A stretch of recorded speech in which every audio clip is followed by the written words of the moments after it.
above here. I am approaching the model this way. I'm going, and and so so Keep your I, hands I, behind your I back. and the one who was way back then the general manager, Carlos, just move her around, just move her butt, touch her legs, Yeah, go like this. no. And I was like, Bridget, could you do me a favor and just move her legs this way? And she's like saying, "Well, you can move my butt." No, I'm okay. I come No, from a no, corporate no, HR no, policy. no. I'm Oh fine. my gosh. And it was it was pretty funny. So Well, anyway, I'm really thank you guys. I'm so glad that everybody was able to make it. Mike had to go to a wedding, so we'll catch up with him next week. But I'm so glad. Thank you guys for making time. Happy Sunday. I hope Happy everybody's Sunday. we're live without a net here on what is going to be episode 12 of Old Are and we in the Way. live? We are. We're going to be live here. Oh. Just take your time. Don't worry about it. It's, you're good to go. I lost come- my lipstick. oh, no, comb we're your good. hair, correct your hat. It's Yeah. at the right angle. Put the that's it. I'm Where gonna edit this video later because I'm gonna see if we can see the water behind Eddie. We're gonna edit in like a blue whale breaching or something back, like the Pacific Life They commercial. say that there's whales here and sharks too. So Where are you?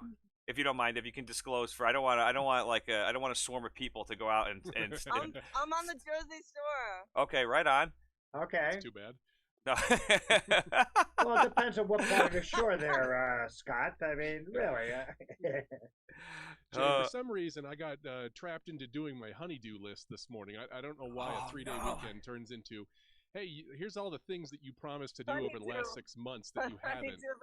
Yeah. Oh my gosh! So I'm carpet cleaning upstairs. I'm mowing lawns. I'm trimming hedges. I came straight in without taking a shower. It's a good thing this recording booth is a solo operation because You're ripening there. What's the temperature like in? It's 70 degrees. It's pretty nice. Oh, so you guys are full into summer then for Denver. Here, Scott. Follow along with me. Okay. Yeah. Nope, sorry, can't hear you. Okay, now, Scott, we gotta go here. Wait a minute, here we go. I can't do because I'm not square with mine, so mine's not. I haven't. We got an excellent screenshot for our next advertisement, but well, listen, I know we've got a lot to cover in an hour, and I don't want to take up all of everybody's afternoons. And my God, as usual, do I have a lot to talk about? But we're going to continue this week. Again, welcome to episode 12. We'll call it. I threw the name of No Public Restrooms on this one just because it's fresh in my mind, but we're gonna we'll talk about that. But we're gonna continue our bike maintenance talk, and like we said, we got an hour. It's a holiday weekend, so we wanna try to continue this discussion. As we left off last week, there was kind of a two-pronged thing I thought we could talk about, and we'll get into some housekeeping and stuff. But to set the stage, I think what we were starting to talk about were, what are the things that you should or shouldn't pay for when you're talking about bike maintenance? If you walk into, whether it's a Harley dealership or any kind of garage, and you walk in for an oil change and they tell you need a new set of Johnson rods, what do you do? And then also there was a matter of, what should you do on your own if you're handy enough, and what should you leave to the professionals? And Carlos really going to want to lean on you for some perspective on that, to tap your experience. So that's what we wanted to focus on, really, was to continue the bike maintenance, and we can kind of use our own experiences. But I'm really curious to know about, what are the things that, again, we think you're going to get marked up for. What do you think are the upsells that dealerships are going after, or and maybe you could do on your own or avoid? So how does that's what I thought we wanted to pick up. You guys tell me, does that sound familiar from last week? Well, why don't we start more from the point perspective, because Eddie just went through a rough experience of going through the whole. I think if I was going to say, what is the lessons learned from that, and then what going forward, because that motorcycle, now that it's got its 10,000-mile tune-up, oil change. At the next, I forget what the next juncture is. Whether 20, it's I think, right? It's either 15 or 20. Yeah. 20,000? Yeah, I just did 20, so I know there's definitely 20, and then that's it. After So that, I it think goes you're from 10 to 20. There's yeah. no in between, depending upon your riding and depending upon where you ride, how you ride is really the. I mean, if you're a guy that only does 1,000 miles in a season, yeah, forget it. It doesn't really matter. But if you're really cranking out those miles and you're in a desert or dusty environment, or it's going to be also contingent upon your riding style, your environment, and like that. So, Eddie, what have you, and your lessons learned in there? What do you think going forward you want to do, should like to do, or what are your options to go to then do maintenance? And then I'll offer my 2 cents about what you can do on your own. Good question. Is it unrealistic to think that by 20,000 miles, I'm going to be able to change my own brake pads, change my oil? By the way, my oil is empty. I just checked it this morning. Wasn't that included in that price? Well, how can that? Wait a minute, Eddie. How is it possible? Wait a minute. How is it possible? I mean, the oil level right after your service. Well, this is basically, it's a week after. Well, no. The reason I asked. No, I did not. No, okay. I didn't. Okay, I looked at my new tires. That's okay. Yeah, exactly. Lesson number one. $400 present there. Let's start with that with what Scott just mentioned. As a course of action, having gone through this experience, what we would recommend or suggest that get into the habit, because different machines, yes, absorb and eat oil at different rates depending upon the age, etc. There's no reason why you, having a fairly new bike at 10,000 miles, should be looking for oil, because somehow it sounds like, I'm not going to say, that somehow that extra quart. So one of the things you want to learn is how to just periodically check, the oil level. And if that you're not familiar with that, then that's the first step I would do, is taking off the oil cap, taking a look at it with a drag on a level surface. What about the timing when you check it too, right? That's, you got to, I'm interrupting you, Carlos, to say, because when you check it is critically important too, right? When it's supposed to check it. Well, it's not recommended when it's stone cold. Right. That is not. You should try to let it warm up. Because it's harder when it's cold? Yeah, because it settles on there, and when it gets heated up, then the viscosity, the lubrication is all over, and you really get a true sense. And depending upon the oil sticks, now this is where everybody's oil stick is just a little bit longer, a little bit deeper. It's got markings on it. Some of them are a little sophisticated. But you would want to try to do it, with a clean rag, screw it all the way in when when the engine is somewhat warm, and pull it out, take a look at it.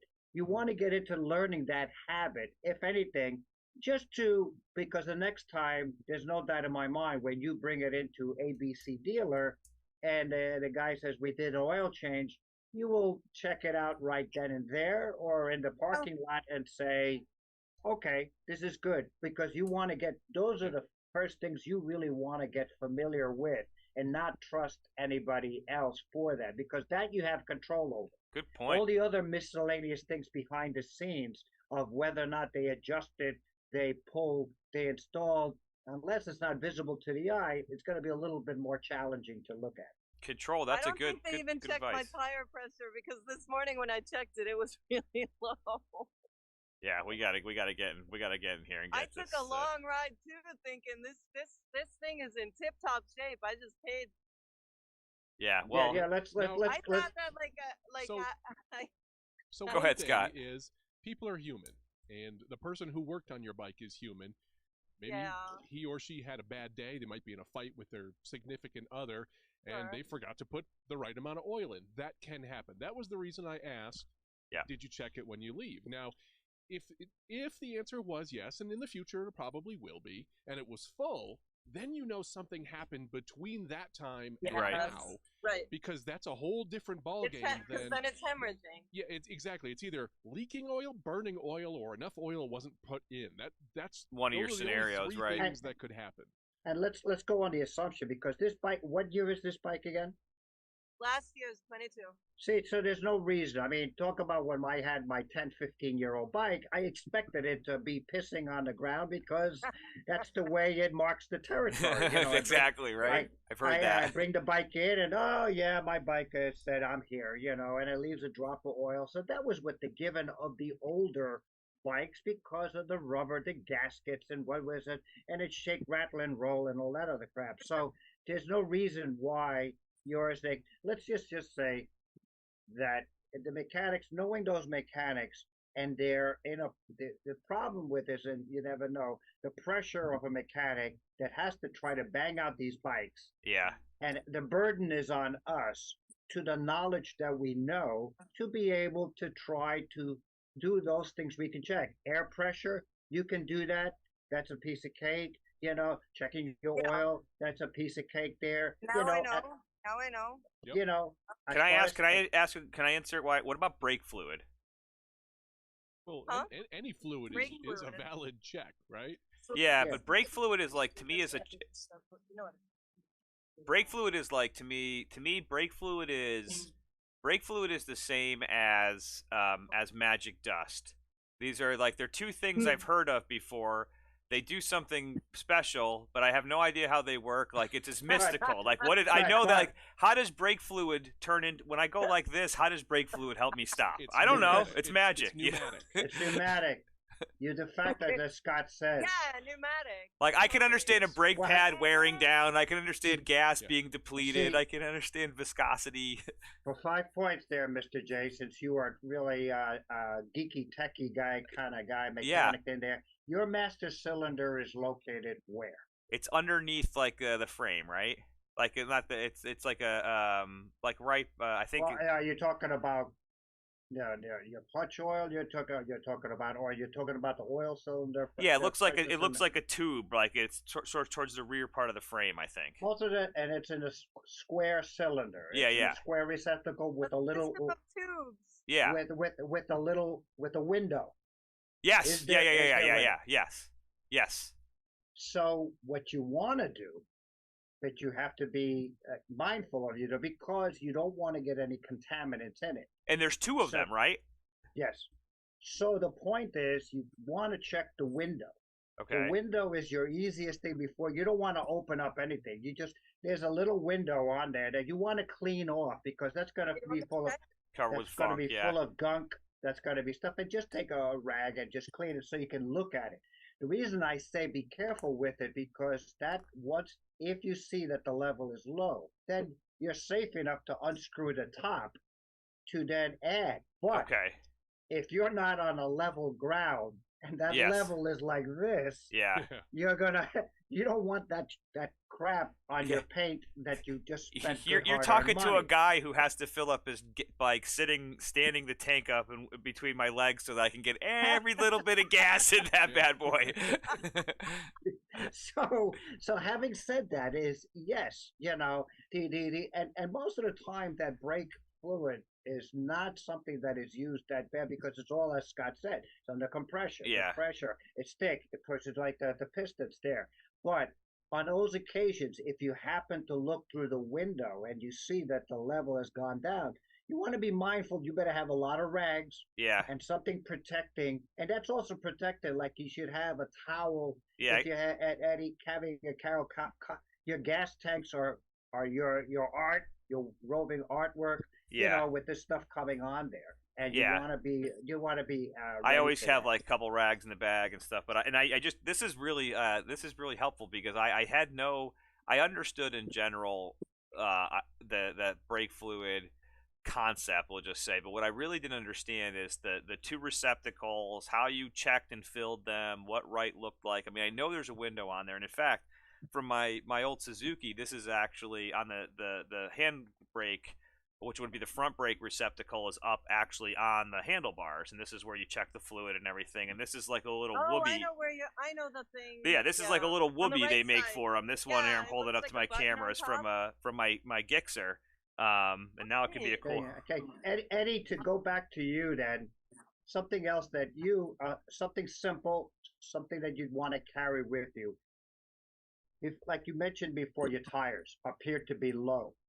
Okay, and again, that's something you have control over, and Right. your safety is paramount on that because aside from braking, you need good friction surface, and those tires should be fairly new. I mean, and consider it. There's inexpensive little air gauges, tire gauges. I have one, a pocket Well, one. From you Bill. can do you, and not to now I'm digressing a little bit, and maybe Jay can jump in there too. What do you when you go out on a ride? What do you physically have on your motorcycle? A bag, no bag? You carry a bag? You're I just have my yourself? saddlebags. Yeah. Okay, so you have two saddlebags. Yeah. What is in the saddlebags? A tire pressure checker thing. First aid kit. Sawed off. Water, lip gloss. Lip Oh, gloss. Yep, definitely the lip gloss. I usually have something to shine my head to. Grenades. Yeah, Carlos and I have to think about sunblock for our heads. Yeah, sunblock is Sunblock? Yeah. Fishing gear. I fishing think that's gear. about it. That's Okay, pretty so good. you do have a tire gauge that is either manual that okay. It's recommended. My suggestion again, and do you have a manual to your bike? No. Yes, of course I do. I do. Yeah. Right now, so wherever That it was is, free. wherever it is in the house, take it out of the house and put it And in the keep it with saddlebag because you're not going to remember shit from Shinola when you're out there and saying, how many psi do I put in my air? It's a So, lonely feeling. I and, Google that usually. well, but if you don't have any surface and your Yeah, battery's dead, Yeah, which and yeah. you're in the remote areas. So I'm suggesting is very simple. Everybody's manual. I mean, I did it with the trike. I did it with my ultra. I did everything. I put that manual because it's gonna. I don't want to. My brain cells don't work that well. But what I do put on is little quick little tabs there that it says tire pressure, Mm. how many quarts of oil, I have to put in there, how many miles per gallon I'm supposed to get on my gas, how big is my gas tank, what is it, when the little emergency light, how many gallons do I have left? Yeah. These are the key important things. Yeah, for your- when you're standing on the side of the road and you're freezing your ass off, you don't want to be like cracking the manual open. Congratulations on your purchase. Yeah, of a pulling the 2020 saran wrap off of it. Yeah. Yeah, for Yeah. your validation, Carlos and Eddie, this is, I think, sometimes Eddie, you beat yourself up because you say I'm a woman rider, I don't know this stuff, but I'm a guy rider and I don't know it either, and it's I've had to learn the mechanical stuff, and one of the things that Carlos just recommended, I have my Sportster manual, and I actually started I'm looking around me to see if I have it. I started putting those little tabbies like on each page, so like now. Right. And right. what Because- I can't, Mike. We talked about this a bunch of episodes ago, and I can't emphasize how valuable That's a good idea. that book has been. When I was Yes. trying to put on my first set of saddlebags, I had like 6 questions about taking the shocks off, and I was able to look and immediately, like within 20 seconds of looking, when I found the page, like every question I had was answered in like logical order, like as if they knew this is what somebody would be looking at, Yeah, because So that and Eddie, I mean, we joke around and everything, but it's for your own safety that Yeah. it's a small enough book, and using those tabs, using those key spots that are of interest to me, to you, that you want to make sure that your tire pressure is the correct. You have a tire gauge there. You should have a little mini flashlight in there, little guy. I have a nothing mini big. compressor too to pump my. It's like But the again, size we're of we're talking extras already. yeah. Where you have the capacity. We're talking about bare essentials where I'm going with an assumption and I have no idea how big or how small her So let me saddlebags are. call time out for a second, because I think we just cracked open something Whoa. that was pretty good here, which is we were talking about like what kind of stuff should you do on your own and what should you have control of, and I would just to kind of pull us into a theme here, like brakes, fluids, meaning your oil, stuff like that, your brakes, your fluids, your tire pressure. There's probably a couple other things we can throw in there. You've got to know like what they should be, how to check them, and how to fix them. That would be like your sort of like almost a bare. Fixed- And not only fixed that, them when might you're be on the loaded, road, Jay. you have to have a way. Yeah, Not only should you be able to do it in your garage, but you should also be able to do it like when you're out on a ride. Like if your tire goes flat, you should have a pressure gauge, which you probably don't need if it's flat, and you know, and a compressor to fill it up, or a flat fix. But those are the things you should have, like as a rider, you should have control. You know, if you blow a gasket and the engine explodes, well, you're not expected to know how to fix that or have the gear to do it. Well, hang on a second. Then let's Eddie. That's Eddie, my. I posed that as a question. What do you guys? That's my. What do you Done. guys think? Well, it's. Let me before I go into that, Eddie. You're going to Yes. be you're going to be our model right now. You're going to stand up. Stand up.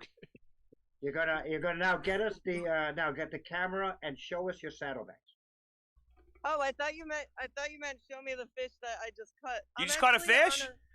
I just cut that. Oh yeah. My bike is like over yonder. Do you want me to take the Oh, I phone thought you bring were it? sitting. Oh, No. okay. I thought Well, you were like sitting 2 on your bike. minutes And I away. think, do you have Okay. saddlebag? Oh no, yeah, she's got the same Viking saddlebags I have on my bike right now, Carlos. oh, okay. All right. Yeah. I just wanted to But get an they're idea. very Yeah. small, very, very They're not. small. They're not Because- full size. They're like narrow, like maybe. And this is for Scott. Scott, people that buy saddlebags, and I say saddlebags, sometimes go with fashion statement versus practicality. Right.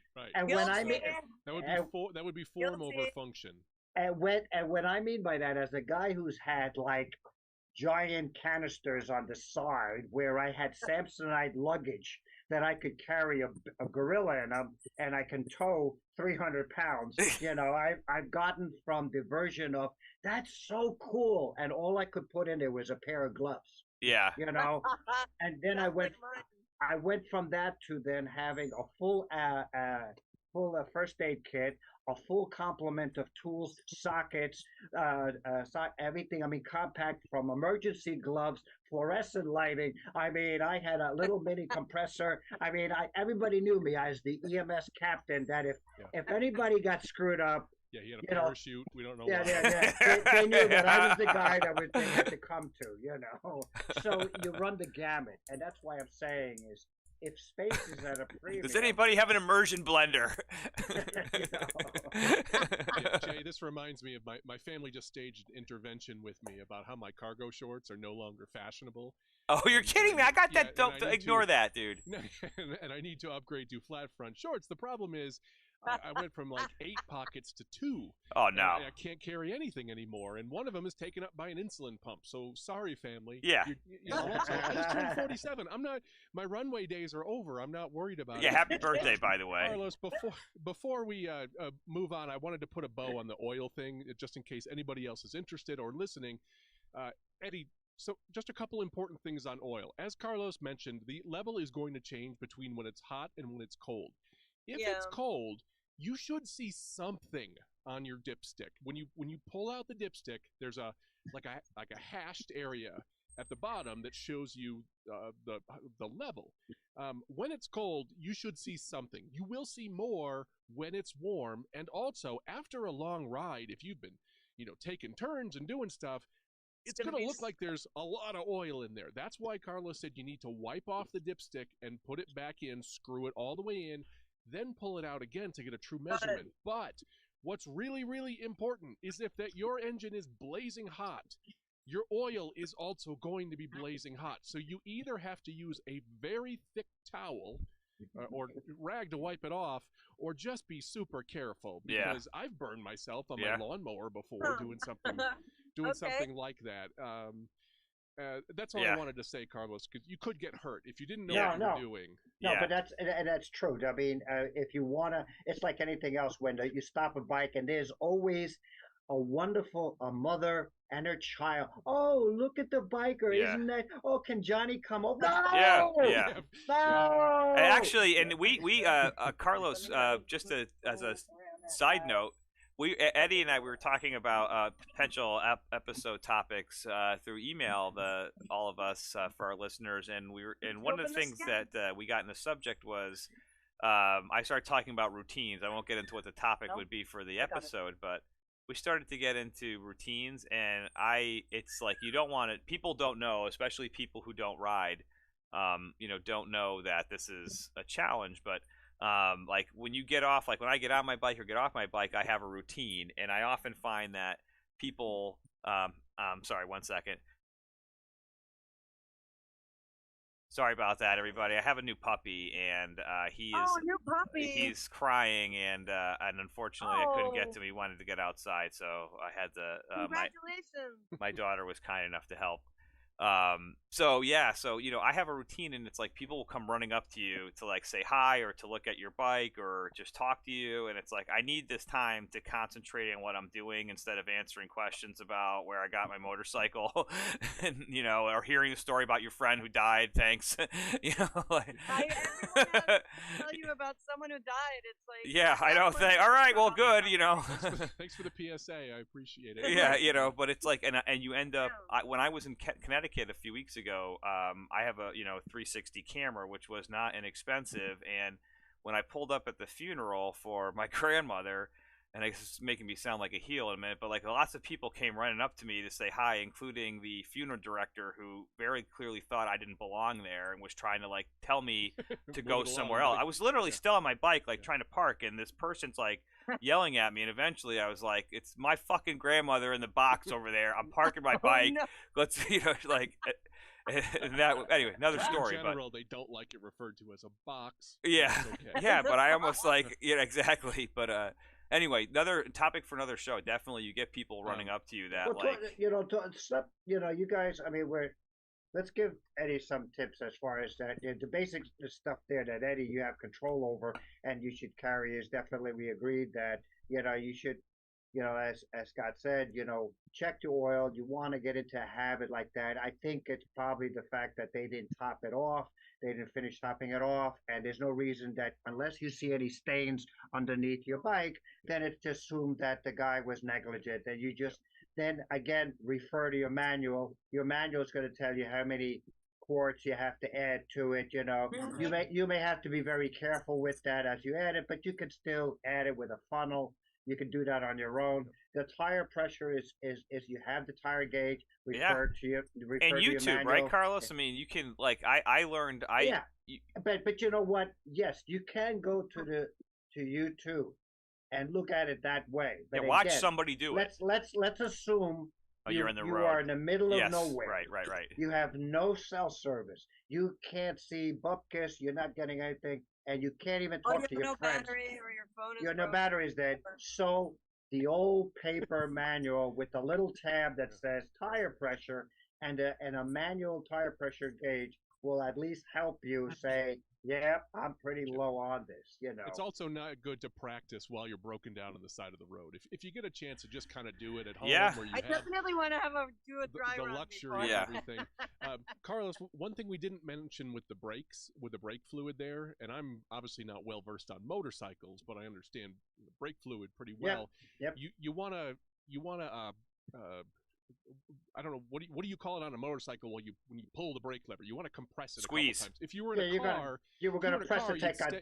You'd step on the brake pedal a couple times, and you want to make sure that I don't have a word for it. It's not the brakes are charged. The pressure. Yeah, you want to be you want to be pressurized so that the system has no air in it. Because there's a fluid, and when you compress the brake handle or the brake pedal in a car, it's forcing fluid to compress the calipers. It's a pneumatic system, and you want to if you were changing your brakes on your own, you end up doing something called bleeding the brakes, and you're getting air out of the system. So you just pump it a couple times, then look at the level. In general, the level is not going to change based on the temperature, from riding your bike, although fluids under pressure do generally go up in temperature slightly, but it's not going to change a whole lot. Interesting. Not nearly as much as something like the oil would. Let's Very stop cool. there. But let's stop there. Again, that's plenty on that one. There's two owners that we have here, and I say two owners. We have the homeowner, myself, has a garage, has a driveway, has privacy. I can do it. Versus somebody who's in an apartment and leaves their bike out in the street. So we're talking about two things: that what you can do in the street And Yep. then what you can hope to do, and this is where you start hoping that you meet friends that has a little space, Right. has a little. I offered a neighbor of mine who he had to, and Jay, you get a kick out of where I live in Flushing, and this guy lives only 2 blocks away from me. Okay. He had to leave his bike in Astoria, Queens. Okay.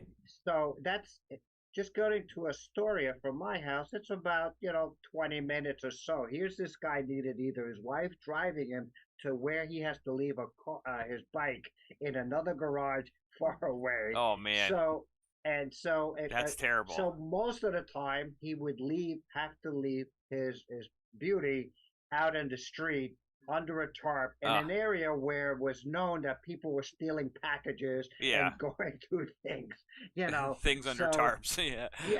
Yeah. So the challenge of there is the homeowner who's got the space and has got probably tools, and the apartment person who can be able to check and do things on their own with whatever they have. Right. We gotta preface that. That's where Eddie, you gotta try to see who lives close by you, who's got a bike there, where do they do their do they do yeah, it? and that my next door neighbor, actually not next door neighbor, one of my neighbors has an Indian.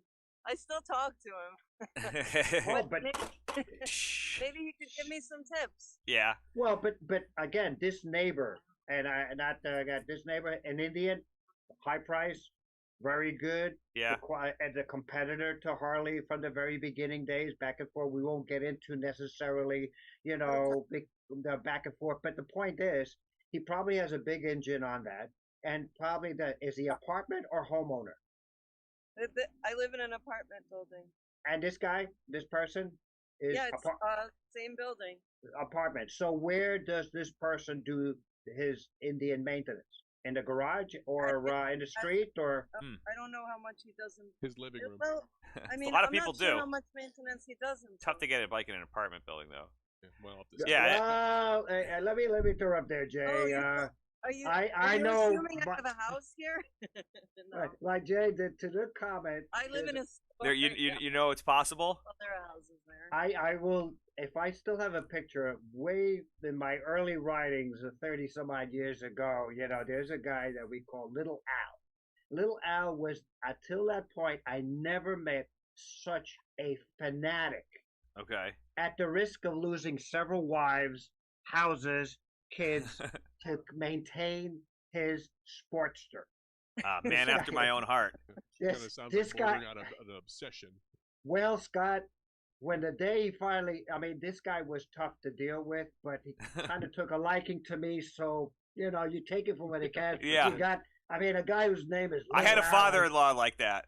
And this guy, his attitude was, yeah. And he talked like this. Yeah, that's right. We're going to do it like this. Okay. And you always called him Little Al. And he was little. I was going to say, I wanted to know, was he little or was he not little? He was little. He was little. And that was the first time I ever saw a motorcycle, a Sportster, in the living room and parts of the engine and on the table and something in the refrigerator. What was in the refrigerator? And I'm trying to maintain a serious face saying, Al, where do you eat? I eat right here. Okay. But your bike is here. So? And I knew that there was no further discussion That was it. on the matter, Yeah, exactly. How was a simple man? It sounds like We could probably cancel the marriage council. We know what went wrong. I think we're Well, out. I do. And I have to segue into another. This same guy, and this is to you, Jay, when you first were talking about packing. Yes. And carrying stuff. So we were going to go on a 3-day journey, to some friends and everything. So I knew how he thought. So I was about as efficient as it was. I was like one small backpack, really tight, rolled up, you name it. It was perfect.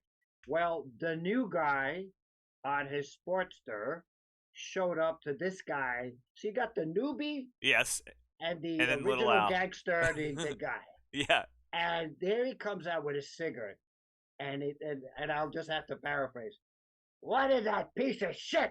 What is that? What is that? And he starts ripping stuff off the guy's bike. Oh, he Now, would mind love you, my ride. the backrest and everything was literally a pyramid. Yeah, I had that. Did you see any pictures of my bike this week? I had wood hanging off of that thing. I picture one of those pictures from like Dubai. Yeah, exactly. Like 30 feet tall. Well, there's a goat up there somehow. After Little Al was finished, and this poor guy is screaming, "Wait a minute! I need that! You don't need that! You don't need that! You don't need that humidifier!" No, you don't. He was down. He said he held up this little duffel bag. This is all you get. Yeah. You got it? Yeah. That's it. Let's go. Sounds pleasant. Yeah, I could definitely appreciate that. With Little Al, mind you, yes. You have to look at pictures of my bike from this week, from my trip to Joshua Tree, because I had the same thing. I had the dog carrier and the passenger seat, and then I had my rucksack on the luggage rack.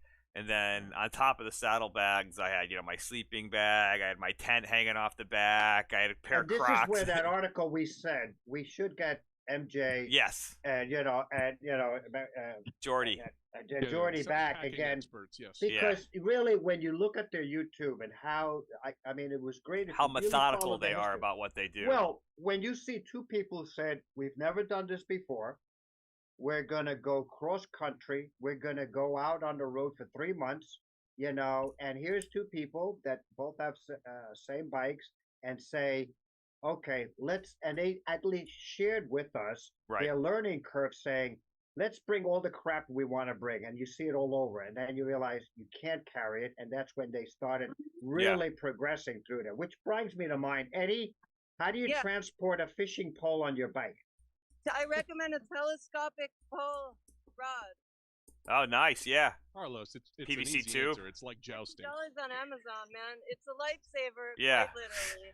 It's really an antenna there, Scott. You don't realize that. It's either an antenna or a jousting rod. Yeah, I am your father. Yeah. I have in homage to MJ and Jordy. And first of all, thanks for mentioning it. By the way, they sent me. I think I mentioned this on Instagram. If you guys, anybody, for those loyal followers I have out there, but they sent me a nice note, and I'm looking for here in my stack of stuff a poker chip from Harley Davidson in Barcelona from their trip recently. That's so cool. Yeah, so Harley Davidson Barcelona chip. That's really cool. Add to my collection. They one of the things I did on this trip, and I can send you guys the link. I listed everything that I packed, so you got to take a look at my bike because it totally is like, and there's a fine line between safety and balancing the load, which I think I did appropriately, and having it also look like you're a gypsy, and there's stuff hanging off everywhere. But I wrote down everything I packed. I put it on the website. And I'm going to go back and put an indication next to what I actually used. But take a look at what I put on my fucking Sportster. Excuse my French. And I had that baby loaded pretty efficiently, although it looked kind of ugly from the outside. But the U-Haul trailer on the back was pretty cool. I like that. Let me ask you, and this is again part of the learning. You've been really. I wanted to get your opinion on. By the way, I'm interrupting you, but I did want to we have a ton already that we wanted to talk about in this show. But one of the things I was curious to know was what was your I wanted an audit of my packing. Like if you looked at my bike and because I did deal with some pretty crazy winds and maybe I was packed too heavy, but. Well, my question, and I guess my question to you, because in my experience, what I find when people with new riders get together, they got the new bike, they're excited. Yeah. They whether it's new or used, they want to make it look cool. They want to do, but then coolness comes first, and then practicality comes second. Yeah. And because I always. And I would think about that because I've gone through that phase where in the beginning when I had, my Dyna Wide Line, I had these really cool saddlebags, but I only could carry a pair of gloves and a pack of aspirins. That was it. And it really was nothing. And I eventually realized what matters to me most is whether does it look cool or is it practical? So if I do get that, and I ended up then changing this saddlebags. You went through the phase. Have you changed or have you reconsidered or you modified your carrying capacity of the saddlebags or backpack? Yeah, I I mean, have. are you modifying that bigger, Yeah. a lot more, less on the fashion, more on the practicality? Yeah, and I think I was. Go ahead, Scott. What were you gonna say? I didn't have anything. Oh to no, say. I'm sorry. I thought I heard you. Nope. I was probably I'm definitely on the practicality side, and I like packing, and I like bags, and I like organization, and I have kind of a whatever ism for that kind of stuff. What I've struggled with is that I've fallen victim to the You want me to pass it? Here. fashion trap, which Oh. is you go looking for a set of saddlebags for practical reasons, and then you end up buying something that's not what you should have gotten. I've gotten Yeah. rooked a couple of times. Like my first sissy bar That's that I just bought, experience, though, Yeah, I and you yeah, sell so it, then yeah, you I go on. definitely have gone through. I bought Sell it to the next rube. Jay, right, and that's what I've been buy a doing. I've been realistic actually one, yeah. reselling stuff and moving up, and I've got a beautiful set of matte black, like the biggest size, like hard shell saddlebags you can get for a Sportster that are going on my bike. I had to order the turn signal, directional, and license plate relocation kit. Relocator, you got to add the Yeah. turn relocator. I upgraded my bag. I actually ended up buying. It's not a motorcycle bag. I'm holding this up. This is an Oakley bag that is really strappy and really rugged, and it's got full on metal carabiners everywhere. And I Got a bought this. tactical look to it, Jay. All right, Yeah. give it back. It does, and actually, I paid a few extra bucks for the Coyote beige because I liked the way it looked, but it's rugged as hell, and I can wrap that around my sissy bar, and it's low, and it keeps. So to answer your question, Carlos, and I could talk about just the gear stuff all day. I'm learning from not only the practicality, but also the experience of loading and unloading on a bike, where I can weight stuff. Right. That's probably it's a little bit of trial and error so Okay, far. hold that thought. Yeah, Daily riding. yeah. Eddie, daily riding. Think about Yep. your answer now. Daily riding, you're not doing any trip, you're just cruising around. What do you carry on a regular, normal day ride, whether you do 10 miles, 15 miles? And we're not talking about camping, we're not talking about that. What do you normally carry and you leave on the bike? Jay first. So I have saddlebags. You mean what do I carry in them? I'm Yeah, just saying, yeah. yes, I have, on a oh, regular yeah, I basis, have, short of camping that you got to put on. Yeah, yeah. Oh, yeah.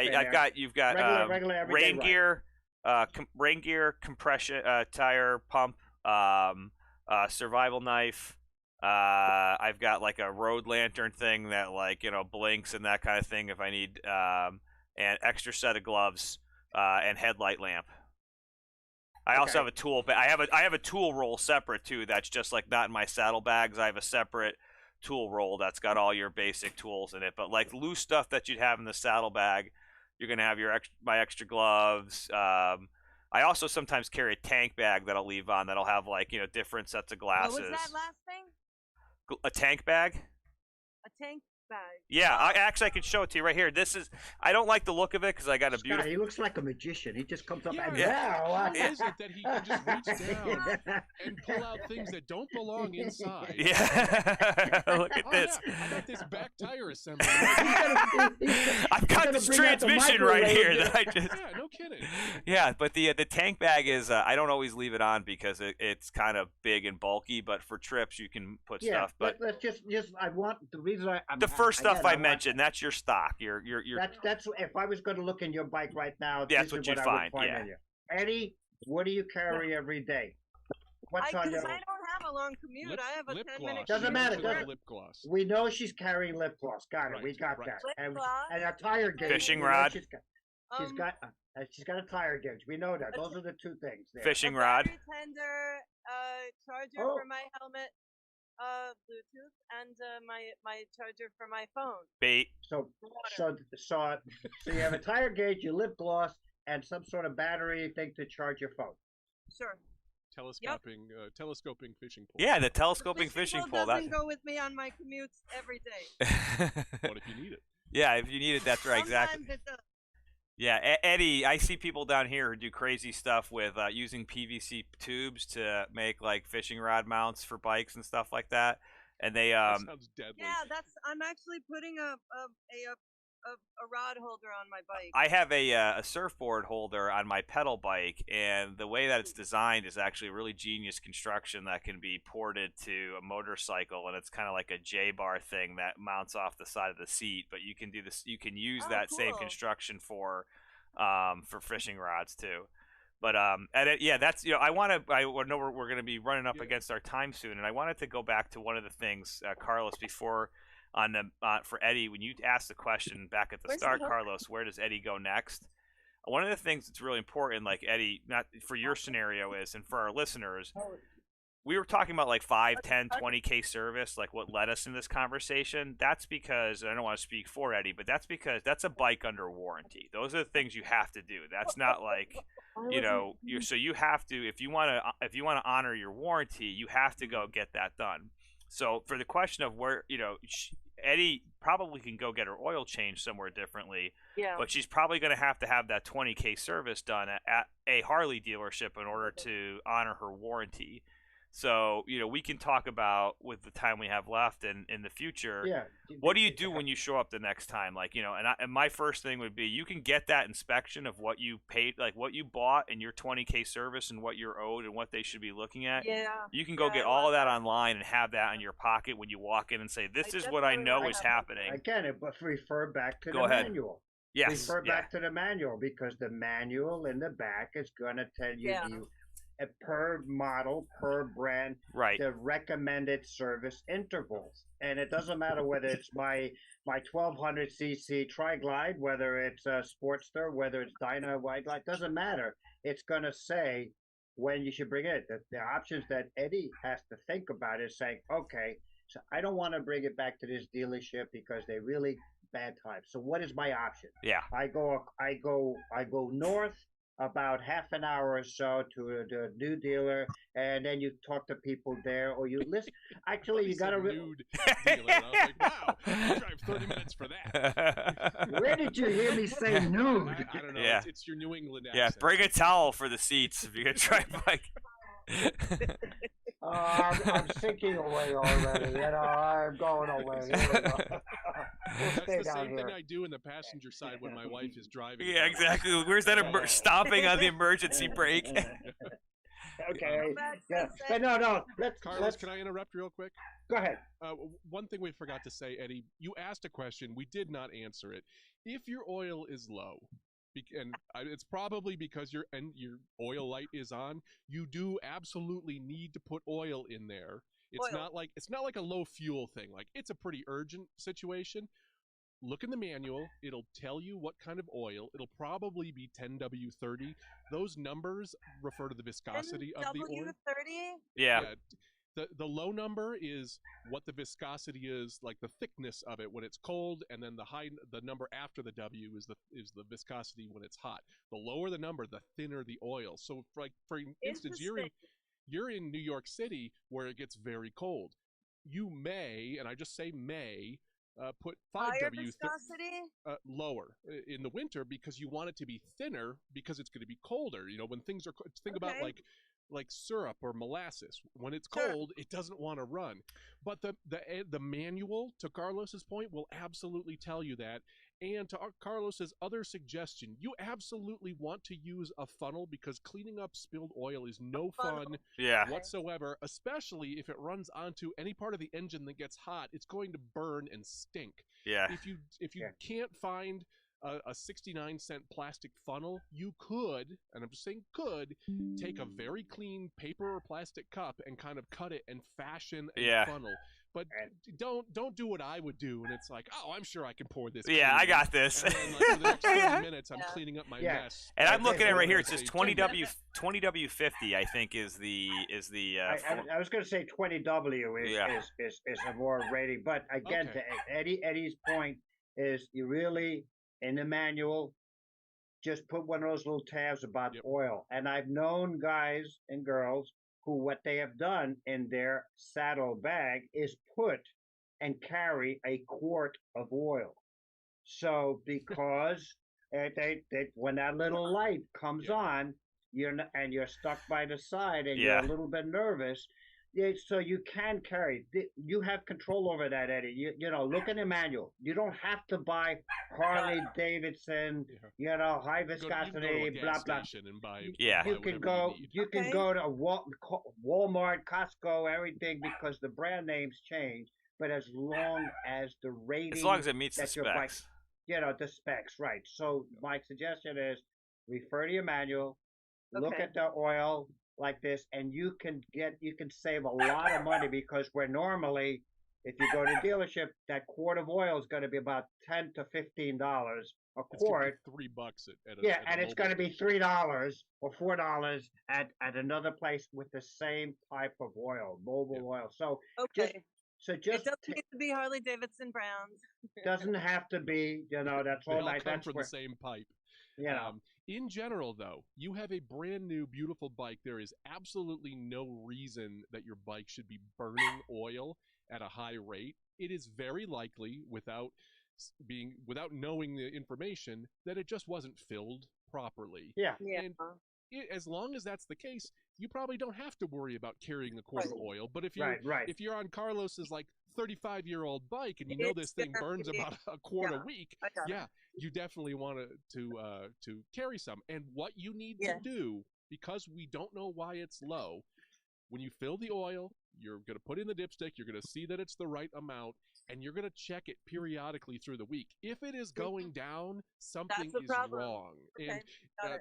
the only But like reasons you it have be to going see. down, yeah, the only reasons it be You gotta going track down it. is it's That's coming a- out the bottom or it's coming out the tailpipe. And if there's black smoke trailing you, you'll know what it is. I know, Eddie. I think you're a TV fan. Are you?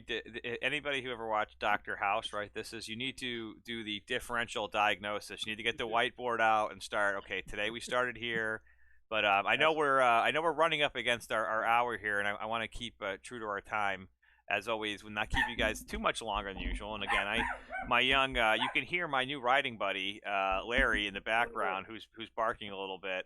I think the idea, Carlos, I want to go back to something that you said about what's really helpful for all this is learning what I should be able to control as a rider. And when I say control, I mean what's in my scope of I can understand it, diagnose it, and fix it within my own ability, whether I'm in my garage at home or I'm out on the road. And there's things like fluids and tire pressures. Those are the kinds of things you should Those have things you command have of. control over. Yeah, Right. you should have. That you don't- They're fairly easy and trivial to check. Yeah. At Yeah, least. procedural. It doesn't sounds mean like can you should. fix it. You're using, like Carlos said, you're looking, and I second this wholeheartedly. Like the manual will tell you, it's very logical, it's very procedural, and it's even if you're a non-technical person, I'm not a mechanic by trade like I am. It makes really good sense. So I think that's. Yeah. The Sportster manual weighs like 50 pounds, so you're gonna need an extra. Yeah. And Pretty big. it's not a light document. PDF But, version, save it locally to your phone. yeah, but actually that's and I will tell you, we'll can carry this over for I think let's talk a little bit more about maybe for our next episode we can blend in some of the bike tech stuff too. We can talk a little bit about what are the trial and error experiences on the road of things that you do use and do need, like compressor pumps. And I mentioned making that list of all the things I packed. I'm going to start keeping track of what I pack and what I actually use, so that and it's public, so other people can see my live packing list That's of nice. what I bring. So I made That's a that nice this week. idea. I'll send you guys the link. Yeah. I once asked this guy, Little Al, because this guy Well, was. we're I mean, back to Little Al. yeah, we're back to Little Al because anybody who has their Jay, he lives rent free in Carlos's. Little Al's up there smoking right now. Like, That's right. what is this piece of in shit? fact, I'm going to see Little Al next weekend because it's going to be our bike. It's going to Please be send them our annual regards. Bikers Against Breast Cancer. Oh, and yeah, he's yeah. He's a big fan of that and going there, even though he probably is going to die of cancer in another year or so as he puffs away there. But I used to. Bill Gross said, "Well, what do you carry? What do you bring? And he says, some wire, some electrical tape, needle nose pliers, and a rubber hose." I said, "What's the rubber hose?" "Well, sometimes you run out of gas, you got to suck it out of Yeah. Hey, Little Al, pack a breath mint. Over that, 'cause if you suck in the gas, you're really gonna want it. I didn't notice a toothbrush in there. Yeah. Carlos, I wanted to ask to wrap things up and put a nice little bow on it. One thing Eddie asked early on, and I wanted your opinion on it, was she said, "What kind of maintenance, will I realistically be able to do?" I think oil change, absolutely. Yeah. Brake pads, that's not something I want to figure out by trial and error because Right. you're going to be aiming for those big yellow barrels on the side of the road. Well, It's not like a piece of IKEA furniture where there's a few extra washers and stuff. I have an extra screw. Like, Usually you probably have not to important, it's disassemble really the brake small. assembly to change the Yeah, pads. and taking that, and yeah, that's a little bit more of a challenge because you want to keep the pads separate. You want to off.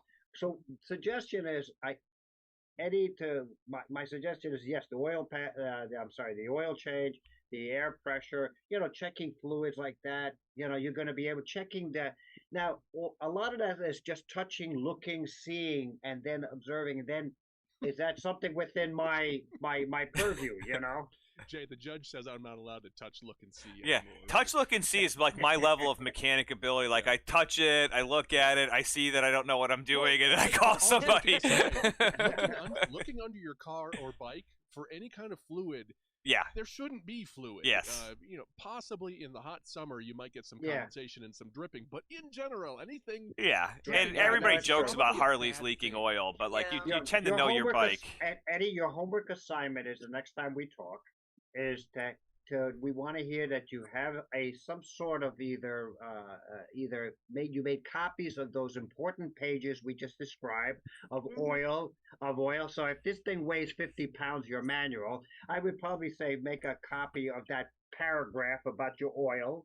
Make of what's the air pressure, things like that, very basic things, so that you don't have to think about it, or you keep it. Even I wouldn't even tell you to keep it on your phone. Because we're assuming your phone is dead. Your next thing is you got to be able to talk to riders who say and ask them the simple question: where do you do your maintenance? Where do you go, or do you do the maintenance, and where you do it? And you build your network of people because you are going to be in a position one day, you're side of the road, Yeah. your phone is working. And you're like saying, "I'm here in buttfuck Arkansas, and I don't know where the frick I am," And We're gonna get a letter from help. Buttfuck Arkansas this week. Today's episode is brought to you by the Buttfuck Arkansas Chamber of Commerce. Right, exactly. Well, and I want to say, Carlos, one more. Yeah, really go ahead. quick thing, Carlos. Would you say this is another benefit of being part of a group? yeah, Because you could ask more seasoned people, "Hey, I don't know where the master cylinder is. Where do it's I check my tribal drains?" knowledge, You know man. what? It's access to tribal knowledge is why the group Because is important. this is true, because everybody's skill level and comfort level is different. Because some of us that have, like, if you looked at my garage, it looks like I could take apart a plane. Because all of my sockets are, short sockets, medium sockets, long sockets, deep range, metric. He's not lying. Yeah, versus somebody else who has, as my brother-in-law has, a screwdriver and a pair of pliers, and that's it. So there's the difference in there That he about uses for availability. throwing at people. And so it's important to, yes, if you're part of any group, it doesn't matter the brand or anything, they all need maintenance. Sometimes they have these guys, "Hey, we're going to do a tune-up together. Let's all get That would be together." pretty cool. Yeah, And yeah. like maybe say, "I'd like to have a tune-up with a couple. Invite Eddie. Think about a couple of friends that have bikes. Say, let's do a collective tune-up. Everybody needs. Have some pizza. Have them out. We'll do it on a nice day. That's like something this. that sirens get together to do often. Yeah, it's a great idea. And that way, and you look at to see what you don't need. Especially if I recall, you don't need much as far as tools, a wrench. Yeah. To take off to bleed it, a pan, you can use anything like that. But do familiarize yourself, if anything. I'd like you to take a look at the manual and see what viscosity your bike specifically needs, like what Scott was saying. Go into any Costco, Walmart, whatever, and get yourself a couple of. Well, at just Costco, you'll get a case of oil. You probably Yeah. don't need a case. You No, Get yourself a no. case of You can oil, go to a gas station, shrimp puffs, 2 pounds of crab legs, and you're out of there. Shut up! Where do I put this kayak? For God's sakes? We're going Yeah, down Well- everybody's again. slap happy. It's probably time to wrap. Yeah, it's time to wrap it up. And Come back, Sensei. We're dipping here. we're backsliding. I was in Joshua Tree Park this week, and I knew going in that I read that the cell phone service is spotty. It's basically non-existent. But just to add to your commentary, there is, being alone in a place without cell phone service, is you realize very quickly how like you're self-sufficient you have to be, and these are the you can't look up something, you can't you have to know, like you have to have that stuff like so I even thought about, I didn't do it of course, I forgot, but like I had like a written start to write down like a map of here's important information I have, just so I'd have something on paper in my pocket. But you gotta, those are good. Some of the little tips and tricks we can maybe talk about when we get together in our next episode. And I want to check out. I'll do a plug. I'm gonna post some video from the Joshua Tree ride this week, and I just have to say, riding with 400 miles, and basically 24 hours camping, was a really cool experience. Doing it with a dog was an awesome experience. Carlos, I'll give you a teaser for our next discussion. We've talked about my desire to ride cross country and wanting to get out and do longer rides. Part of what I tested and did this week was in 24 hours, I basically almost on the nose. In 24 hours, I got up, rode 200 miles, popped a tent about an hour before sunset, camped, got up with the sun, packed up all of that stuff, put it back on my bike, rode 200 miles again, and thought to myself, like, okay, now do this every day for 2 weeks. Are you going to be able to do that? Like, can you keep up that pace? Now, granted, yesterday I was ready to go and keep up that pace. It could have been the 4-pack of Reese's Peanut Butter Cups, the Red Bull, and the 5-hour energy I had for breakfast, but you can't sustain that lifestyle for more than a few days at a time. But it was really, I had a blast doing it, and I got to go back and pull some of the video. There were times I was talking, I would turn around and talk to Larry, and I didn't realize like people in traffic would catch it. I would see like people were driving by, like like give me the thumbs up. And last thing I'll say is it was awesome biker experience. Just one of the things that made me feel great. I had stopped at a gas station, was getting back on the bike, and this guy came out, and my bike would look like a gypsy, and of course he's like, all right, where you headed? You traveling? Like, you going somewhere? And I was like, yeah, I'm going up to Joshua Tree. And the guy like just stopped and looked at me, and he goes, fuck yeah, man. And it made me like right there, like, how I was feeling like it was a long ride at that point. And that little shot of the arm of that guy, like, fuck yeah, man. Suddenly I was you heard the soundtrack of you heard it in the background, or Steppenwolf. Yeah, exactly. And the first opening chords of that, and I was back on the road away. But anyway, we'll get to that next week, and I will tell you, I was driving pitched at a 45-degree angle into the wind, going through a couple of spots. I found some roads that, now I've lesson learned, east-west directions during different mountain valleys and things like that. I got really twisted up this week, so we can catch that on next episode.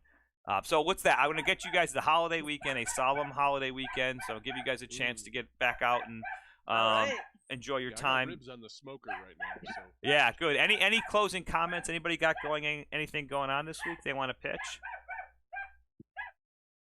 No. Nothing going on here. Well, you're in the middle of fishing, which is pretty cool. I'm in the middle of yard work. All right, well, we'll let you guys get back. Probably doing like a remembrance ride or something. I did that yesterday. We had 100+ volunteers place 27,000 flags at Cypress Hills National Cemetery. It was 100+ people. Today it was a little bit of an observance at the same. And tomorrow, Jay, your aunt and I are gonna be leading a parade. Oh, nice! Baldwin, and my trike will have even bigger flags. Oh, I can't wait! Because more flags. We want to have big flags. So we'll be leading. And Jay, remember at the end of The Price is Right, Bob Barker would always say, "Have your pet spayed or neutered." Yes. I've decided I want to have a PSA at the end of our episode. Yes. So, If you talk on yourself or your speakerphone in public, you're an asshole. Don't Yes, do that. yes, yeah, and that's what we didn't even get to our teaser topic, which was if you own a gas station and you don't have a public restroom, then a pox on your family. Exactly. Well, I get to use the bathrooms even though there's signs sometimes that say no public restroom. yeah, If Eddie, you're I'm going to clue Yeah. you into just a Sometimes they little say, thing yeah. here. You are young. You're pretty. Yeah. And you're very. They don't very get away with kind. that. The world is your oyster for a lot of those kind of things. I For love me, they would tell oysters. me, go stand behind the dumpster. Yeah, if although I will that's what say, you looking need. a little gruff probably helped me because I was stopped somewhere this week with no bathroom at a gas station. I ran across the street and into a place I thought was a restaurant, and it was like the darkest, dingiest bar you've ever seen. But the bartender took one look at me. He was like, "Right over there, man. Help yourself." And I was like, That's great. yeah. All right, guys. All right, Have a everybody, fantastic well- holiday All right, weekend. everybody. We'll see you next fun. week. Namaste. Cheers. Have a great Memorial Day. You too, guys. Take care. You guys. See ya. Cheers. Bye, everybody. Bye. Stay safe. Ride safe.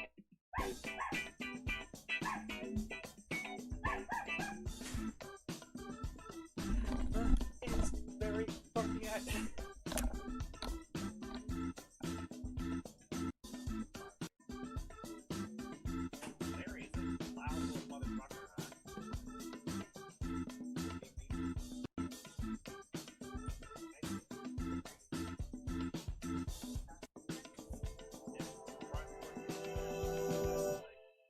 I was watching.